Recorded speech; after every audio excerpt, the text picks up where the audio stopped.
76 दिनों से चली आ रही राजकीय सुशीला तिवारी और उपनल कर्मियों ने अपनी हड़ताल सीएम धामी के आश्वासन के बाद खत्म कर दी है। देहरादून में सीएम धामी ने उपनल कर्मचारियों के अध्यक्ष को जूस पिलाकर उपवास खत्म करवाया। तो वहीं हल्द्वानी में सीएम के प्रतिनिधि मंडल ने बुद्ध पार्क पहुंचकर हड़ताली उपनल कर्मचारियों को सीएम के आश्वासन की जानकारी दी।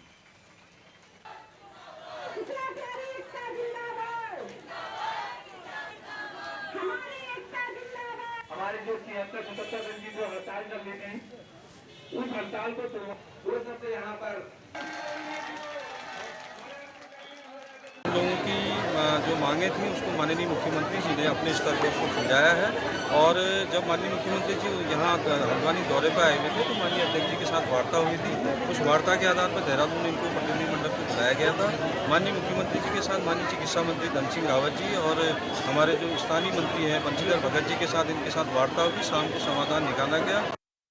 माननीय मुख्यमंत्री के द्वारा हमको पूर्ण आश्वासन दिया गया है, जिसमें कि सारी की सारी पूर्ण भागीदारी जो है हमारे बीच में जो जनप्रतिनिधि माननीय मुख्यमंत्री जी के हैं श्री शंकर सिंह गोरंगा जी, इनका बहुत बड़ा हाथ रहा है, बहुत बड़ा श्रेय है। तो जहाँ तक मुझे लगता है कि माननीय मुख्यमंत्री हमारी जो ये कैबिनेट में रखने की पूर्ण रूप से सहमति जताई है कि आपकी बातों को हम जो जायज़ बातें हैं आपकी पूर्ण रूप से हम उसको कैबिनेट में रखेंगे और जल्दी से जल्द आप लोगों की मांगें मानी जाएगी। देश विदेश में विख्यात काशी की देव दीपावली को भव्य स्वरूप देने में जिला प्रशासन व पर्यटन विभाग जुट गया है। पिछली बार की तरह इस बार भी चेतसिंह घाट पर लेजर शो होगा, जिसको इस बार भव्य आकार दिया जाएगा। इस बार लेजर शो में 24 लेजर का प्रयोग किया जा रहा है। वहीं मूविंग लेजर की संख्या 250 रहेगी। इस बार लेजर शो की थीम शिव के श्लोकों के साथ साथ वैदिक मंत्रों का प्रयोग किया जाएगा, जिसमें शिव की विभिन्न भाव भंगिमाएं प्रदर्शित की जाएंगी। काशी की संस्कृति झलक भी दिखाई देगी इसमें। इसके साथ ही इलेक्ट्रिक आतिशबाजी भी होगी। देव दीपावली पर न सिर्फ गंगा घाट बल्कि दूसरे छोर को भी दियों से रोशन किया जाएगा। देव दीपावली पर काशी के 84 घाट 7 लाख दियों से रोशन होंगे।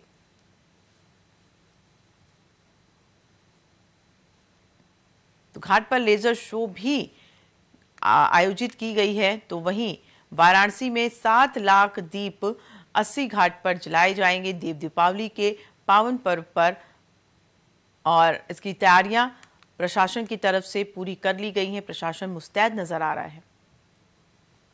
काशी के लिए देव दीपावली एक विशेष महत्व रखता है और विगत कुछ सालों से माननीय प्रधानमंत्री जी के प्रेरणा से एवं माननीय मुख्यमंत्री जी के सतत पर्यवेक्षण में देव दीपावली का स्वरूप हर साल बढ़ता रहता है। इस वर्ष भी पिछले वर्ष की तुलना में और बृहद रूप से और सुव्यवस्थित रूप से देव दीपावली का अवसर को मनाने का निर्णय शासन द्वारा लिया गया है और जिसके लिए जिला प्रशासन द्वारा पूरी तैयारी की गई है। कार्तिक पूर्णिमा की पूर्व संध्या पर देव दीपावली धूमधाम से मनाई जाती है। गुरुवार पर देव दीपावली के दिन हर की पौड़ी पर 11,000 दीप जलाए जाएंगे। मान्यता है कि इस दिन देवता दिवाली मनाते हैं। पुराणों के अनुसार देव दिवाली के दिन ही भगवान विष्णु को बलि राजा से मुक्ति मिली थी और वो स्वर्ग पधारे थे, जिसके बाद सारे देवताओं ने दीप जलाकर खुशियां मनाई। इसलिए कार्तिक पूर्णिमा की पूर्व संध्या पर देव दिवाली मनाई जाती है।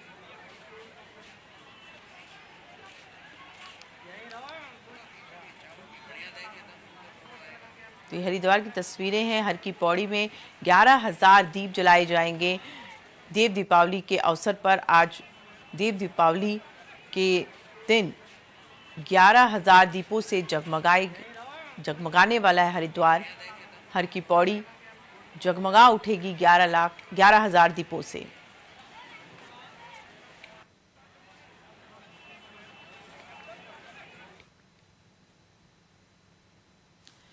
तो अब बात करते हैं आगे खबरों की, क्योंकि खबरों का सिलसिला यहाँ पर लगातार जारी है। और हम आपको बता दें कि प्रधानमंत्री नरेंद्र मोदी का आज संबोधन है। उत्तर प्रदेश चुनाव को लेकर के बीजेपी की बड़ी बैठक होने वाली है। यूपी दौरे पर उत्तराखंड के सीएम पुष्कर सिंह धामी रहेंगे। और इस खबर के बाद आपको ये बता दें कि दिल्ली में लगातार प्रदूषण का स्तर जिस तरीके से बना हुआ है, इसको लेकर के स्कूल कॉलेज अगले आदेश तक बंद रहेंगे। सभी स्कूल कॉलेज बंद करने का आदेश दिल्ली एनसीआर में दे दिया गया है।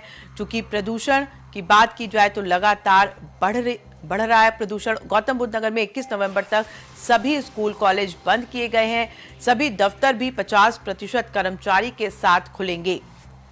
हालांकि ये भी प्रस्ताव रखा गया था कि कर्मचारियों को वर्क फ्रॉम होम दे दिया जाए, घर से ही काम करें, लेकिन ऐसा संभव नहीं हो पा रहा था, जिसकी वजह से 50% दफ्तर में लोग आ सकेंगे काम करने के लिए। तो दिल्ली एनसीआर में प्रदूषण को लेकर के चिंताजनक हालात बनी हुई है। हालांकि इसको लेकर के सुप्रीम कोर्ट में कल सुनवाई भी हुई और सुप्रीम कोर्ट ने दिल्ली सरकार को फटकार भी लगाई, तो वहीं केंद्र सरकार को भी फटकार लगाई कि आखिर आप लोग कर क्या रहे हैं, साफ सफाई की मशीनें कितनी हैं, क्यों नहीं प्रदूषण पर नियंत्रण हो पा रहा है। ये तमाम सवाल सुप्रीम कोर्ट ने दिल्ली सरकार से की। हालांकि दिल्ली सरकार की बात करें तो हलफनामा सुप्रीम कोर्ट में दाखिल किया गया था और इसमें कहा गया था कि अगर जरूरत पड़ती है तो दिल्ली सरकार लॉकडाउन लगाने के लिए भी तैयार है, लॉकडाउन भी लगाया जा सकता है, लेकिन ऐसी संभावना जताई जा रही थी। लेकिन जब सुनवाई हुई कल सुप्रीम कोर्ट की तरफ से तो कोई इस तरीके के फैसले सामने नहीं आए। सुप्रीम कोर्ट की तरफ से फटकार जरूर लगी है दिल्ली सरकार को और कई सवाल दिल्ली सरकार से पूछा गया है सुप्रीम कोर्ट की तरफ से।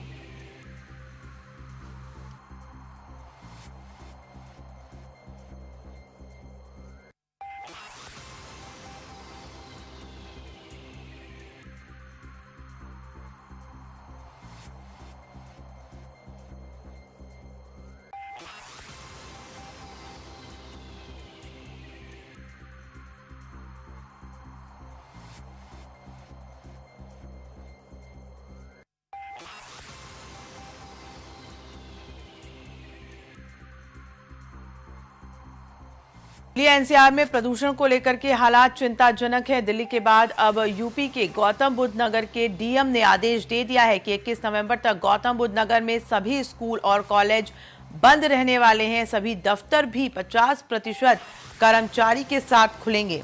इधर गुरुग्राम समेत दिल्ली एनसीआर के सभी इलाकों में भी स्कूल कॉलेज बंद करने को कहा गया है। इससे पहले दिल्ली में भी एक हफ्ते के लिए स्कूल बंद करने का आदेश सुनाया गया था। वहां भी प्रदूषण की स्थिति काफी गंभीर बनी हुई थी। इसके बाद हरियाणा के एनसीआर क्षेत्रों में भी स्कूलों को बंद करने का ऐलान हो गया है और अब गौतम बुद्ध नगर में भी वही स्थिति देखने को मिल रही है। फैसले के मुताबिक सभी प्राइवेट और सरकारी स्कूल समेत अन्य शैक्षणिक संस्थान बंद रहने वाले हैं। अब ये फैसला भी तब हुआ है जबकि सुप्रीम कोर्ट की तरफ से राज्य सरकारों को फटकार पड़ी थी। कोर्ट ने पहले ही बुधवार शाम की डेडलाइन दी थी। कहा गया था कि प्रदूषण को लेकर के कोई ठोस फैसला लिया जाए।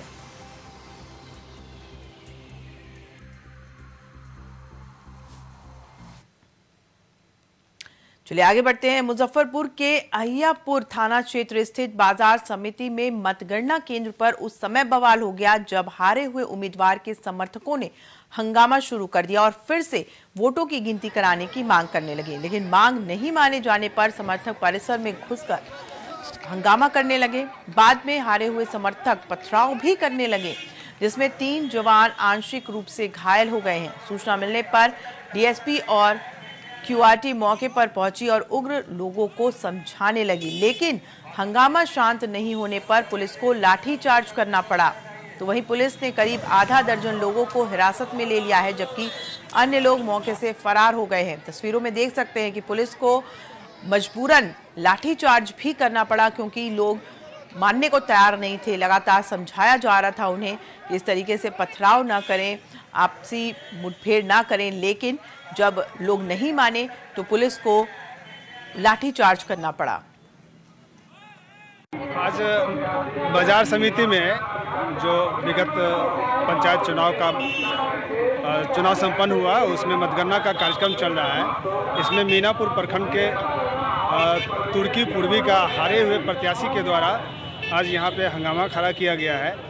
उसी को शांत करने के लिए एसडीएम साहब के द्वारा जो है खबर सूचना मिली, हम लोग आकर करके बल के साथ उसको नियंत्रित किए हैं और हंगामा करने वाले कुछ लोग जो पुलिस जीप पर भी पथराव किए और खुद प्रत्याशी के द्वारा, हारे हुए प्रत्याशी के द्वारा अपना सुनने में जैसा कि आ रहा कि अपने से सिर फोड़ लिए हैं और हंगामा करने लगे। उनके समर्थन में जो उनके समर्थक थे आए हुए थे और इन पे हम लोग जो आकर करके कार्रवाई किए हैं, कुछ लोगों की प्रिवेंटिव एक्शन लेकर